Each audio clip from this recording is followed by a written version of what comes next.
The one thing I would say that I think is most important about finances, you need to budget. That's my big thing. You gotta have a budget. You can't just go out there and put that money in your pocket and say, I'm gonna pay this and this, because you're gonna spend it on something else.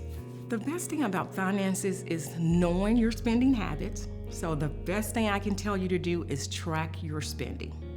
Then you subtract that against what you're bringing in, and you see where you're spending money, and then you look for that ways. Did I really need that gym membership when I only went once a month? So stuff like that, you start saving. And then I started, when I'm doing my recipes, I get out those coupons and those ads where stuff is on special. Maybe I wasn't planning to cook a roast this week, but roast is on sale, so now roast is on the menu. So just being conscious of that, and that started in the inside, because I was getting $100 a month, so I could spend the maximum amount at the store. And then that got cut off because they told me, you haven't changed. You're still acting the same way that you were when you went in. So when my money stopped and I was indigent for the first time in my life, I had to do some soul searching and correct some things. And so when the money was restored, I only got 50, not 100, but I only spent 25. And what I would do, I would get out the menu for the week, and that's how I would plan. Oh, do I like that? Okay, we're gonna go to chow this time. And then that saved a meal that I didn't have to have out of my lockbox. So it was just being conscious and planning that saves money.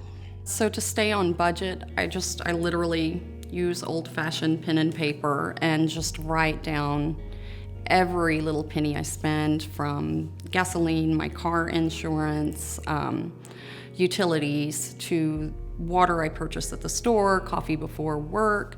And then I take my income that's coming in and compare that to the expenses that are coming out. And if I have more going out than what I have coming in, then I'll make small cuts, even if it's just coffee in the morning, driving to the store or driving to work, or things I might be frivolous with.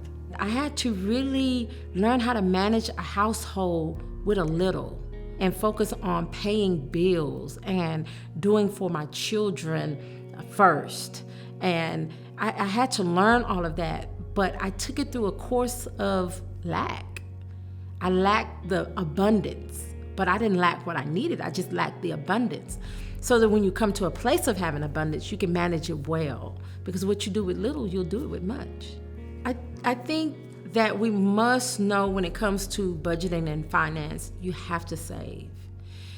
Saving, there should be some portion of what you make that has to go to a savings plan. Why? Because life happens. You have a flat tire. Some things happen like that. And when those things happen, they can put you in a stressful situation where you do things to compromise because you don't have money. So why don't we be proactive about life and manage our finances to the place where we have a savings plan? Even if it's $20 or $30, if I run into a place where I have to buy a set of new tires and I've been saving for a couple of months, then I can do that. And I don't have to get into situations where lenders are predatory and do payday loans and all of this. And this is something that I've learned the hard way, because I was in desperate situations at times. So I had to get a payday loan. And now I'm in another situation trying to pay this back. And now that I've gotten my credit back on track, now I have this that is haunting me. So we want to be wise, and we want to, while we have life in our hands, we want to manage it well.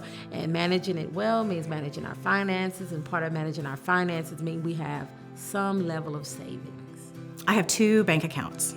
I have one that I directly deposit my paychecks to.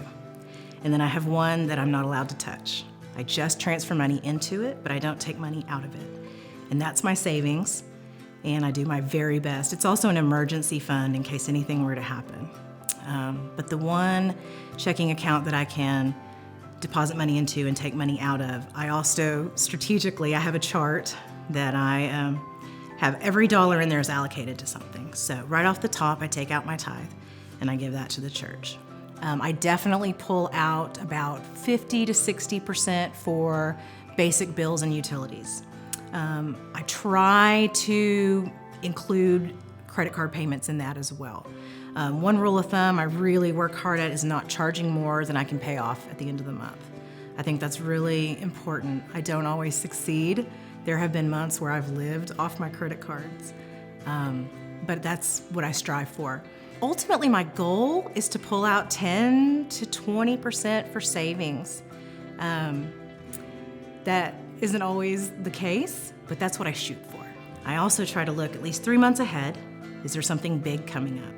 I have 3 daughters, and they're just becoming teenagers. You can imagine the expenses that hit me out of nowhere.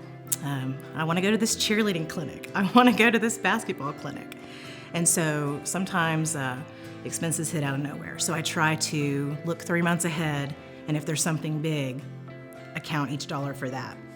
And then oftentimes I'll pull out a little bit and put in the savings. Sometimes it's only $5. Sometimes it's $50.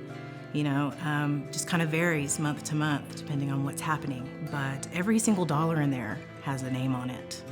Know what you make, know what you can afford. It's like give God his first, no matter what.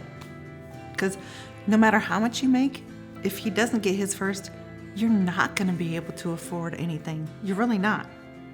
Been there, done that before. Tried it a different way this time, totally different. Every check I get, my tithes come out first. It doesn't even matter. He gives me everything I got. So I have to make sure I give back to him, because that's how I make it from paycheck to paycheck, is because I'm able to finally give back. But I started that when I was in prison. People that didn't have, I would give 10% of my money or buy 10% or whatever it was, so that I could start it there and it become a habit. Being a single mom, there are a lot of things I want, but of course your kids come first, your bills come first. It seems like if I would have known years ago all the stuff that I know now about finances, that things could have been a lot different. Maybe not, but it seems like it could, because I do go a lot of the times without things that I do want, but we never lack what we need, And so that's kind of hard to swallow sometimes whenever you work full time and you're taking care of kids and you're supporting yourself and you don't have, extra income, and it feels like you just work all day to be able to just pay your bills and live paycheck to paycheck. But you're doing it free and you're doing it on your own and you're doing it sober, and there's freedom in that and there's joy in that.